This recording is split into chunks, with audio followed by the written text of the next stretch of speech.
Yo guys, balik lagi sama gue di channel Bermatin dan salam profit. Oke guys, jadi pada kesempatan kali ini gue bakal ngebahas lagi tentang Bitcoin seperti apa teman-teman ya. Oke, jadi langsung aja teman-teman ya. Ini ada koreksi ya. Jadi ngakibatin banyak koin juga ya. Beberapa koin ini koreksi kembali karena kalau kita lihat juga untuk dari Bitcoinnya, dia juga baru saja mengalami koreksi nih ya. Candle berwarna merah ini ya teman-teman. Gue pakai time frame 4 jam di TradingView ya. Jadi masih sama saja ya teman-teman, masih dalam segitiga ini ya, symmetrical triangle ya untuk harganya si Bitcoin ya.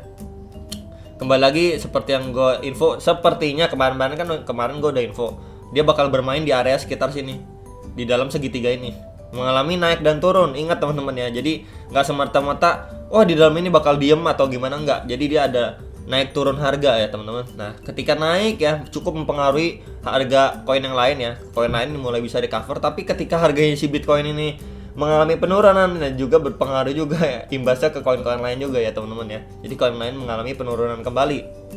Oke.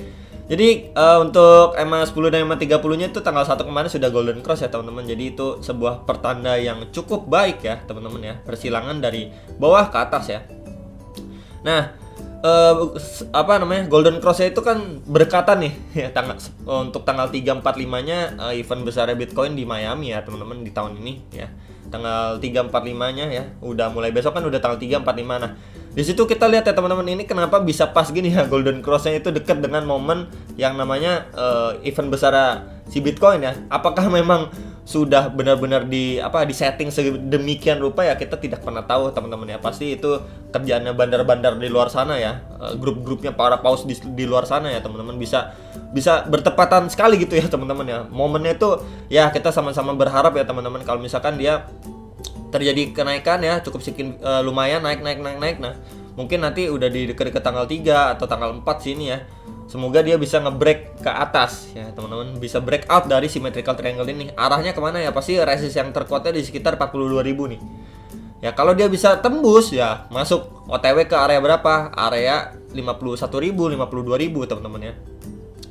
Tapi kita juga perhatikan teman-teman, di sini adalah ada garis dari MA 200 ya, merupakan garis resisten juga ya. Perbatasan antara bull dan bear area teman-teman ya. Dan di sini juga bisa cukup ini juga ya. Mungkin nanti bersilangannya di sini ya, ketemunya mungkin di sekitar harga 46.000. Nah, pas di sini juga ada resist juga nih guys, nih di sini 46.000 nih, 40 sekitar 46 ribuan nih. Ya. 46.000, 45.900-an sekitaran itu ya. Kemudian kalau dia bisa tembus ya OTW ke masih 51 52.000 teman-teman ya. Jadi dia sudah masuk ke bull area ya teman-teman ya.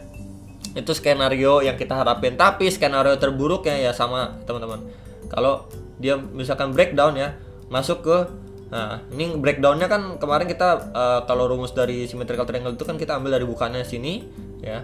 Nah itu menjadi sebuah acuan teman-teman. Nah kalau misalkan dia breakdown sekitar tanggal 3 atau tanggal 4 ya, dia kemungkinan besar tuh hit di sekitar 21.000 nih, 21 ribuan, hit di sekitar 21 ribuan ya teman-teman. Nah ini yang harus kita perhatikan, dua kemungkinan ini ya teman-teman ya. Kita lihat lagi ya seperti apa nih Bitcoin ya. Tapi kita berharap sih dia breakout ke atas ya teman-teman. Kita berharap dia breakout ke atas. Kemudian apa bang? Ya setelah dia kalau misalkan breakout ke atas, harapannya apa nih?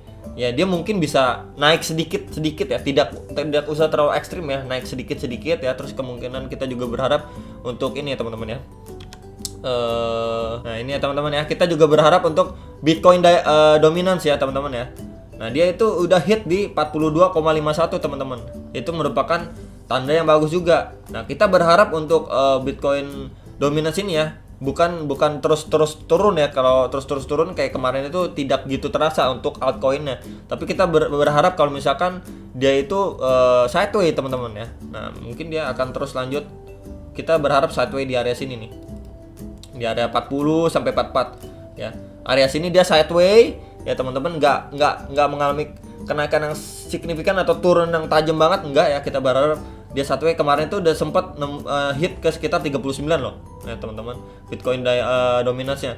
Dia sideway, dan juga kita berharap untuk yang namanya harga dari Bitcoin itu naik perlahan ya teman-teman, naik perlahan, tidak usah terlalu ekstrim. Nah di situ adalah momen altcoin bisa istilahnya mengeluarkan performa maksimalnya ya. Jadi Bitcoinnya naik harganya naik perlahan, dan Bitcoin dominance-nya itu sideways teman-teman ya. Itu yang kita harapin ya. Itu menurut gue pribadi teman-teman ya.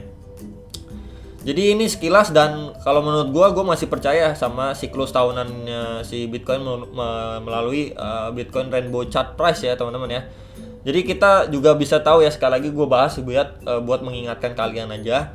Boleh kalian percaya, boleh enggak ya teman-teman, namanya juga sebuah analisa bisa benar bisa salah ya. Tidak ada yang 100% mutlak. Tapi kita berkaca ke yang lalu-lalu setelah dia halving ya teman-teman. Nah, itu memang chance besar sekali untuk hit ke dua area nih, warna biru tua dan biru muda ini teman-teman ya.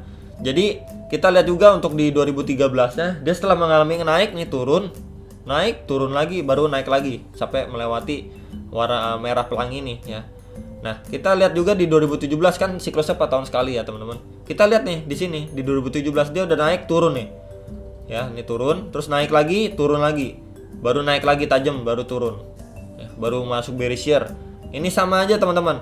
Ya, dia udah naik, ini turun. Nah, baru kemungkinan nanti naik lagi ya ke area orange ya, teman-teman. Mungkin dia bakal turun lagi nih. Sekitar bulan ini nih. Dia bisa saja mengalami koreksi yang cukup dalam kembali ya. Nah, baru dia naik lagi nih.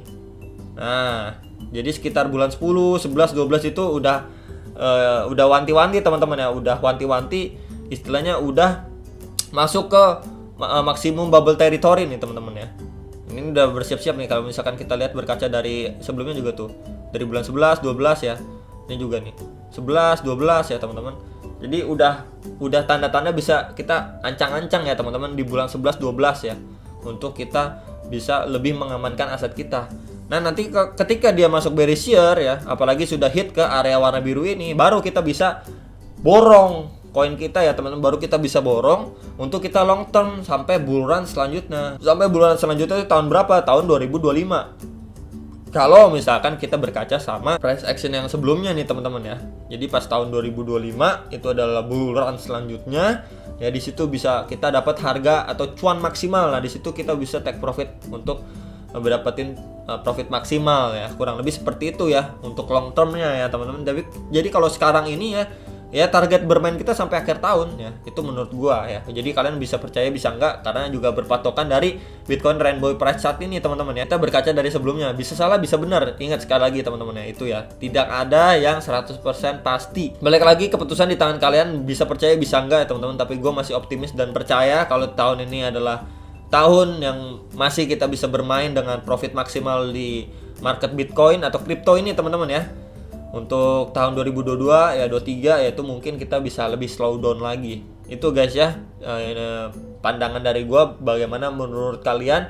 Dan sampai jumpa untuk next video, salam profit.